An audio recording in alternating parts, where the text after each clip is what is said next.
Welcome to The Explainer.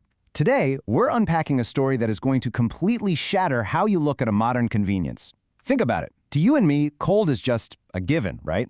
You walk into your kitchen, you pull a handle on the fridge, and you grab a few cubes of ice for your drink. No big deal. But for the vast majority of human history, cold was strictly a geographical accident.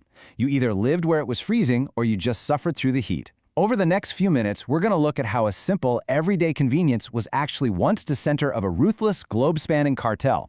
We are talking about an era when massive empires literally danced to the tune of New England ice barons, and men actually fought and died for frozen pond water. Okay, let's dive into this by stepping back into the early 19th century. Picture this. The great European empires have colonized the tropics. We're talking India, the Caribbean, Southeast Asia. But out in these sweltering equatorial zones, the heat wasn't just uncomfortable. It was a deadly adversary. Diseases like malaria, yellow fever, and cholera absolutely thrived in it. Food would rot in a matter of hours, and life-saving medicines spoiled. Colonial administrators and soldiers were dropping in droves. Now, in these regions, a block of ice would obviously vanish in hours under the tropical sun. But what if you could somehow get it there? It would be an absolute miracle. In fact, it would be more valuable than gold. Enter a guy named Frederic Tudor. Now, in his day, he was widely considered a raving lunatic. Tudor was this wealthy Bostonian who, back in 1805, kind of joked with his brother about shipping ice from the frozen ponds of Massachusetts all the way down to the sweltering West Indies. But that joke rapidly mutated into an absolute obsession. He realized that New England winters were this massive, totally untapped natural resource that cost absolutely nothing to produce.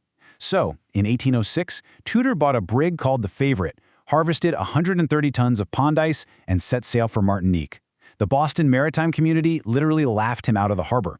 And the crazy thing is, when he arrived, the ice actually survived the trip. But because there were no insulated ice houses in the Caribbean to store it, his fortune literally melted right there on the blistering docks. But here's the thing. Tudor didn't just give up. Over the next decade, the guy faced bankruptcy, he went to debtor's prison, he even had nervous breakdowns. But eventually he cracked the puzzle. He discovered that pine sawdust, which was a totally free waste product from the New England timber industry, was an extraordinary insulator. His new process was brilliant. You harvest the ice, you pack it super tightly into double-walled ships, and then you just bury the whole thing in sawdust. This logistical breakthrough dropped the meltage rate to below 10%. Suddenly, crossing the equator with a cargo hold full of frozen water wasn't just a crazy dream, it was entirely possible. So, once the logistics were finally solved, Tudor stopped being just a merchant. He decided he was going to be the Ice King. In 1815, he set his sights on Havana, Cuba. The city was plagued by yellow fever at the time, and ice was desperately needed in hospitals to lower the body temperatures of the dying. So Tudor goes in and negotiates directly with the Captain General of Cuba, acting almost like he's his own independent sovereign power. He promised to build a state-of-the-art ice house and supply the city, but on one condition. He had to be granted an absolute legally enforced monopoly. And when competitors eventually tried to challenge him in other Caribbean spots like Jamaica or Barbados, Tudor unleashed predatory pricing. He would sell his ice at a massive loss just to bankrupt his rivals, and then, the second they folded, he'd immediately jack the prices right back up to extortionate rates. The crucial takeaway here is that Tudor ran this business exactly like a mafia cartel. I mean, if Spanish authorities even tried to regulate his prices, he just threatened to cut off their ice supply completely. He was effectively holding fever-stricken hospitals hostage. And if a rival ship actually managed to sneak into the harbor, Tudor's men would just bribe the local dock workers to accidentally leave the rival's cargo holds open to the blistering Caribbean sun, literally melting their profits directly into the sea. Practically overnight, the governors of the world's most powerful empires found themselves at the total mercy of a Boston merchant. And you really have to look at the grotesque contrast between the extraction of this ice and its consumption. On one side of the globe, you had impoverished men, largely Irish immigrants, deployed onto the frozen, howling lakes of Massachusetts and Maine. They were working 14 hours a day in sub-zero winds, and fingers and toes were routinely lost to frostbite. Then, on the exact opposite side of the globe, you had British aristocrats and wealthy Spanish plantation owners lounging around, sipping chilled claret, and soothing their feverish brows with that exact same ice. Because the harvest itself was incredibly brutal. By the 1830s, Tudor's foreman, a guy named Nathaniel Wyeth, invented a specialized horse-drawn ice plow to cut these uniform grids into lakes, like Walden Pond. But actually moving that ice out of the water was perilous work. The men had to maneuver 300-pound blocks using razor-sharp steel ice hooks.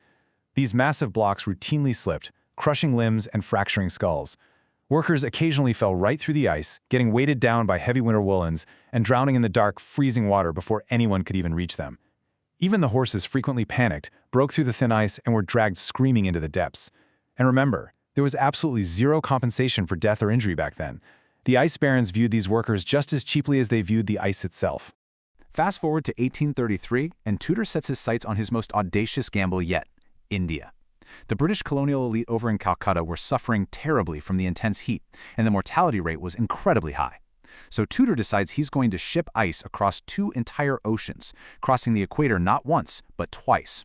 It was a brutal 4-month, 16,000-mile journey aboard a ship called the Tuscany.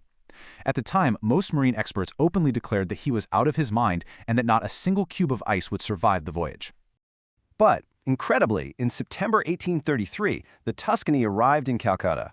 When they cracked open the cargo hold, 100 tons of sparkling Massachusetts ice was still sitting there intact. To the sweltering British colonials, this was practically a religious miracle.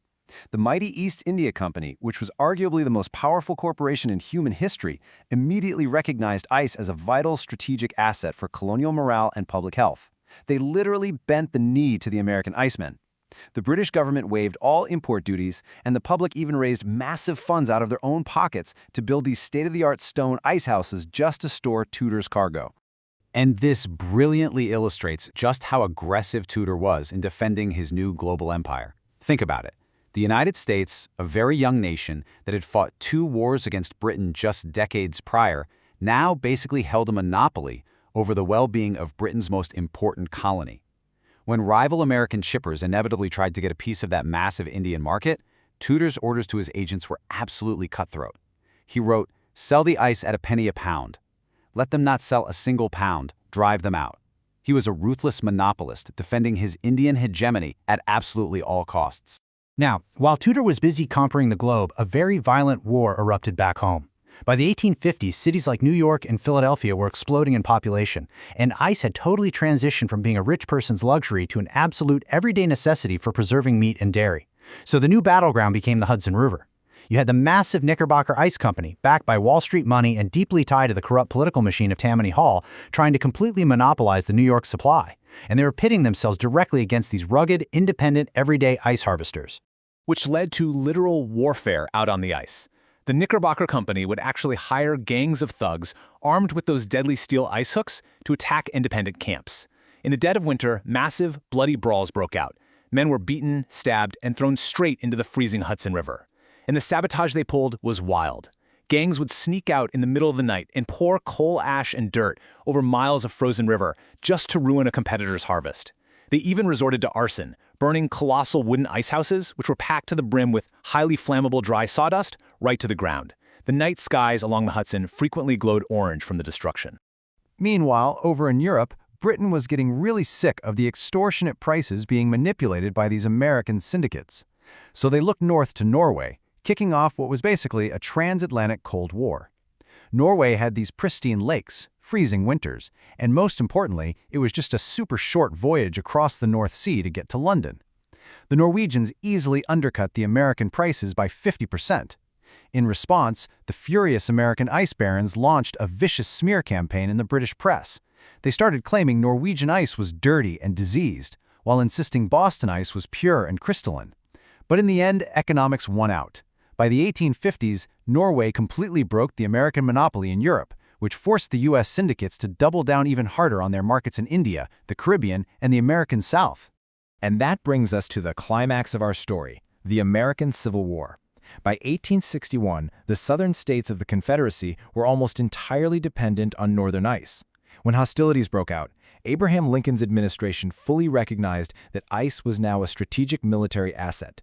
So the Union implemented the Anaconda Plan, a massive naval blockade that, among a lot of other things, abruptly and permanently halted all ice shipments from New England down to the South. The resulting Confederate ice famine was an absolute medical catastrophe. In southern cities like New Orleans and Richmond, the price of whatever tiny bit of ice was left skyrocketed past the price of gold. Down in the military hospitals, surgeons suddenly had absolutely no way to lower the raging fevers of soldiers suffering from malaria, yellow fever, or massive post-surgical infections. Countless wounded men died in these sweltering, miserable wards. And this horrifying event sent ripples across the entire globe. Watching colonial administrators suddenly woke up and realized the terrifying risk of relying on a single, faraway geopolitical region for their cold. But, necessity always births invention. Cut off from the northern lakes, the desperate Confederacy turned to European blockade runners. These smugglers started bringing in early, primitive mechanical ice-making machines developed by a guy named Ferdinand Carré. And while they were dangerous, they used highly volatile ammonia, they actually worked. An inventor named John Gorey had actually patented mechanical refrigeration years earlier, back in 1851, but the wealthy ice syndicates literally destroyed him. They mocked him in the press and intimidated his financiers until he died totally bankrupt. But by the 1880s, the science of thermodynamics could no longer be suppressed by thugs swinging ice hooks. Industrial refrigeration plants began to dominate everywhere from Calcutta to Havana. In their dying gasp, the natural ice syndicates fought back fiercely with some incredibly ironic propaganda. They funded these massive ad campaigns claiming that artificial ice, because it was made with chemicals, was toxic, while natural ice was this God-given pure resource. The grim ironies here? The American Industrial Revolution was in full swing by this point. The rivers were becoming heavily polluted, meaning that the so-called pure natural ice was increasingly laden with raw sewage and diseases like typhoid. Eventually, the sheer economics and the hygiene of artificial ice became undeniable, and those vast fleets of sawdust-filled ships were decommissioned forever. Please like and subscribe.